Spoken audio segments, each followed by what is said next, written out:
आम धारणा यह है कि पलायन केवल पहाड़ी जनपदों से हो रहा है, ऐसा नहीं है। मूल कारण चाहे पहाड़ में हो चाहे मैदानी जनपदों में, मूल कारण तो रोजगार है।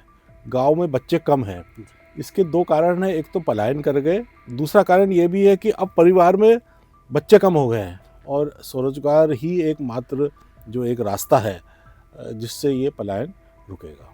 तो 6,500 लोग ऐसे चिन्हित हुए जो कि रिवर्स लौटे हैं।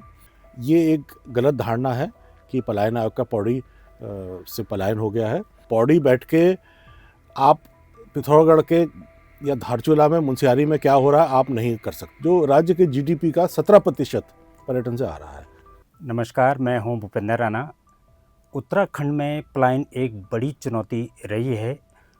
युवा से लेकर या आम लोग भी जो है सुविधाओं के लिए, या रोज़गार की बात करें, स्वास्थ्य की बात करें, शिक्षा की बात करें, तो लोग पहाड़ों से पलायन करके मैदानी क्षेत्रों में या प्रदेश से बाहर जाने को मजबूर हुए हैं। सरकार ने 2017 में इस चुनौती से निपटने के लिए एक पलायन आयोग का गठन किया। पलायन आयोग ने कई राज्यों में जो हमारे लोग पलायन करके जा रहे हैं उनका सर्वे किया, तो उसमें कई चौंकाने वाले तथ्य भी सामने आए। सुखद पहलू ये है, कोविड काल के बाद जो है लोग अपने मूल गांव की तरफ लौटे हैं। सरकार ने उन्हें स्वरोजगार की तरफ भी प्रोत्साहित किया है, जिसके परिणाम ये रहे हैं लोग अब धीरे धीरे अपने गांव की तरफ लौट रहे हैं। आज हमारे साथ बातचीत करने के लिए उपलब्ध हैं पलायन निवारण आयोग के उपाध्यक्ष SS नेगी जी। पलायन आयोग की क्या रणनीति है लोगों को गांव लौटाने की, हम उनसे बात करते हैं। नेगी जी, आपका स्टूडियो में स्वागत है। पलायन आयोग ने कितने जिलों की अब तक सर्वे रिपोर्ट तैयार की है? जैसे आपने बताया, पलायन आयोग का गठन सितंबर 2017 में हुआ था, क्योंकि पलायन हमारे लिए एक बहुत बड़ी चुनौती है जी। उसके बाद पहले तो पूरे प्रदेश में सर्वे हुआ, हर ग्राम पंचायत में सर्वे हुआ। हमारे यहाँ लगभग 7,000 ग्राम पंचायत हैं, हर एक ग्राम पंचायत में सर्वे हुआ। पलायन के कारण कितने पलायन गए करके लोग गए, स्थायी पलायन हुआ या अस्थायी हुआ। कई लोग अस्थायी पलायन भी करते हैं, आसपास रह रहे हैं, आना जाना रखते हैं। कई लोग चले गए, सालों साल लौटे नहीं हैं, गांव के गांव खाली हो गए। तो उसके बाद ये एक रिपोर्ट आई कि पलायन हर जगह नहीं हो रहा है, कई जहाँ हो रहा है वहाँ काफ़ी ज़्यादा है। कई जगह पलायन, कई गांव ऐसे भी हमको मिले, कई ग्राम पंचायत ऐसे मिले जहाँ ना के बराबर पलायन है। और उसके बाद प्रदेश के हर जनपद का अलग पृथक सर्वे हुआ, 13 जनपदों का, मैदानी जनपदों का भी हुआ, पहाड़ी जनपदों का भी हुआ।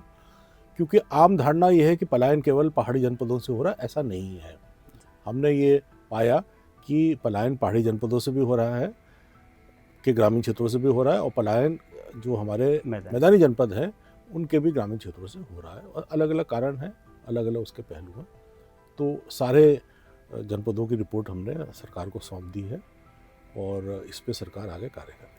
तो आपने जो सर्वे किया, इसमें आप बेसिकली क्या मानते हैं, जो मूल कारण क्या है? लोग रोज़गार के लिए जा रहे हैं, या पहाड़ों में की बात करें हम तो स्वास्थ्य के लिए जा रहे हैं, या अन्य सुविधाओं के लोग पहाड़ से पलायन कर रहे हैं? मूल कारण चाहे पहाड़ में हो चाहे मैदानी जनपदों में, मूल कारण तो रोज़गार है। रोज़गार का अभाव, रोज़गार बोलूँगा मैं, हम उसको आजीविका बोलते हैं। रोज़गार का मतलब फिर सब नौकरी भी तो नहीं जा सकते हैं, आजीविका का अभाव है।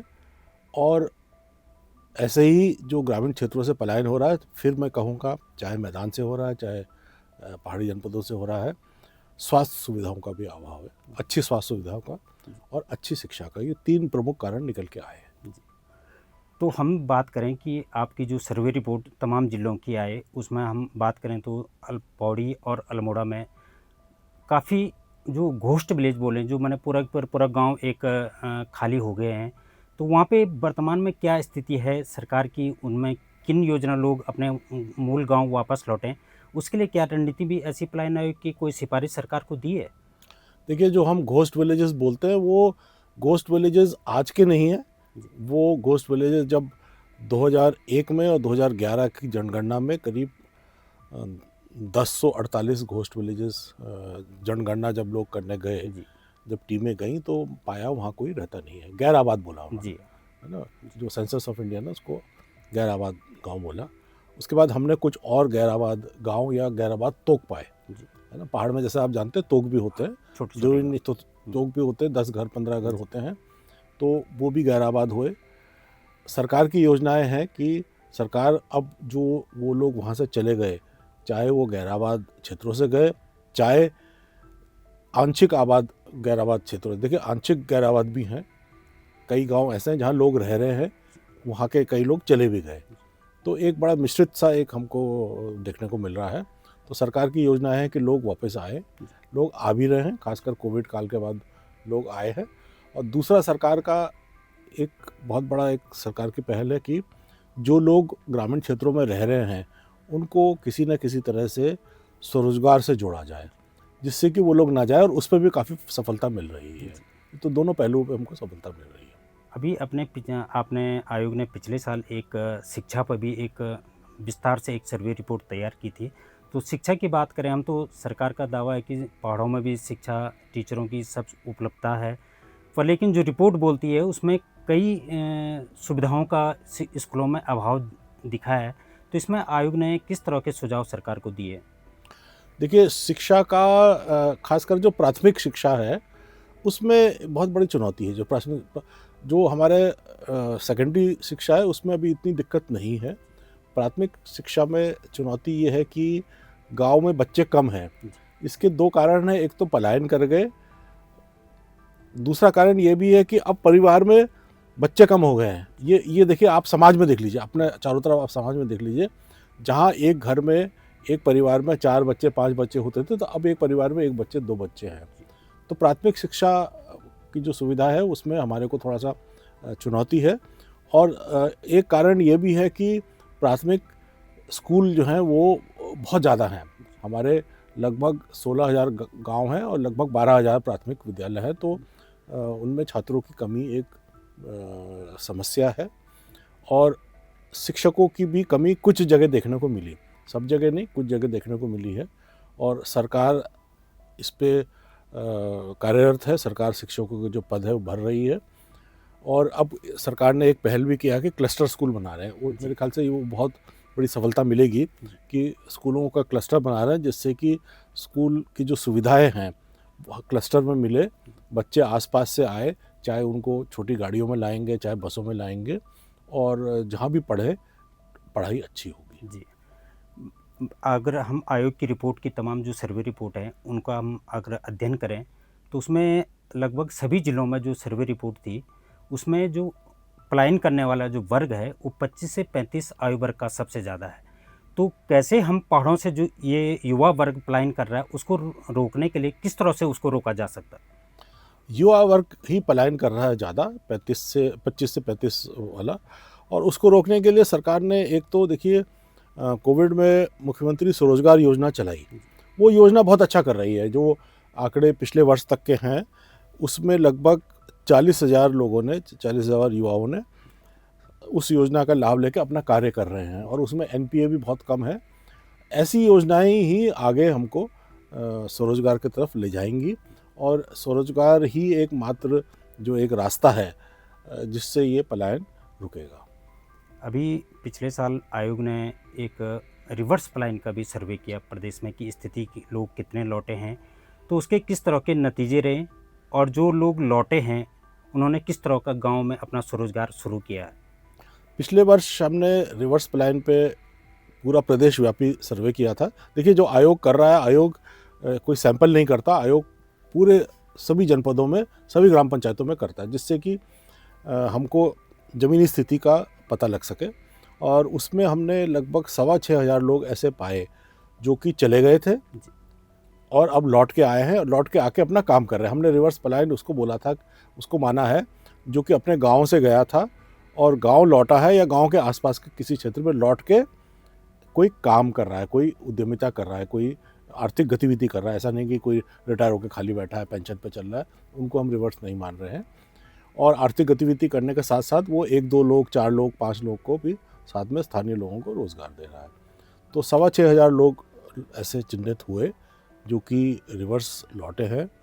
ये वो लोग हैं जो कि अनुभवी हैं, जो चले गए थे, उन्होंने अपने अपने क्षेत्र में चाहे वो मुंबई गया, चाहे दिल्ली एनसीआर गया, कहीं भी गया है, अपने अपने क्षेत्रों में उन्होंने अनुभव लिया और आके फिर वो काम कर रहे हैं।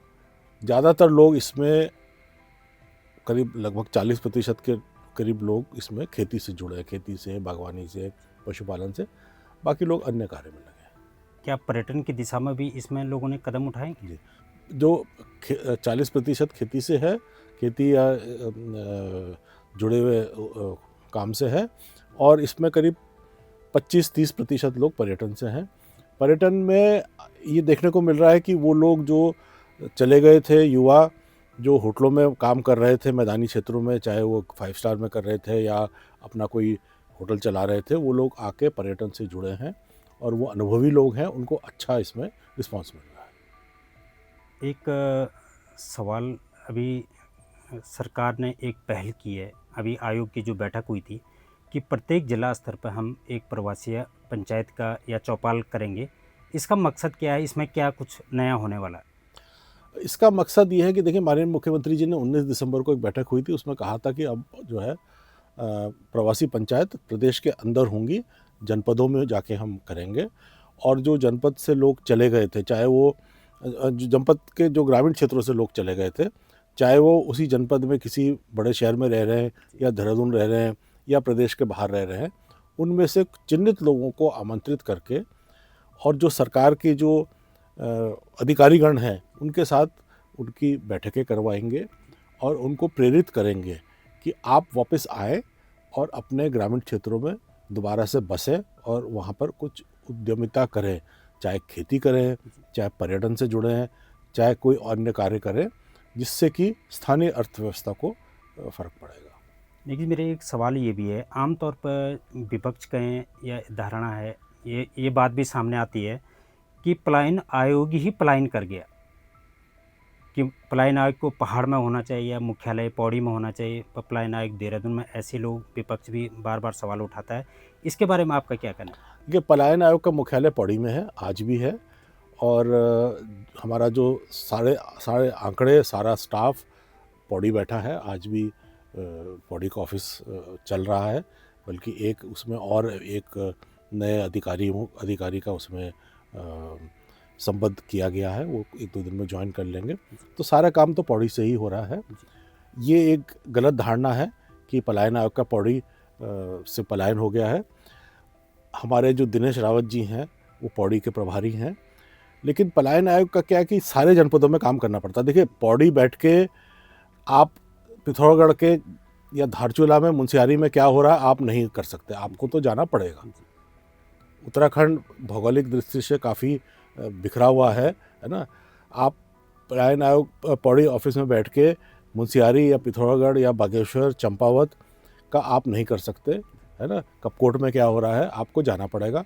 तो हमारे 5 सदस्य हैं, हर सदस्य को 2-2, 3-3 जनपद आवंटित हैं।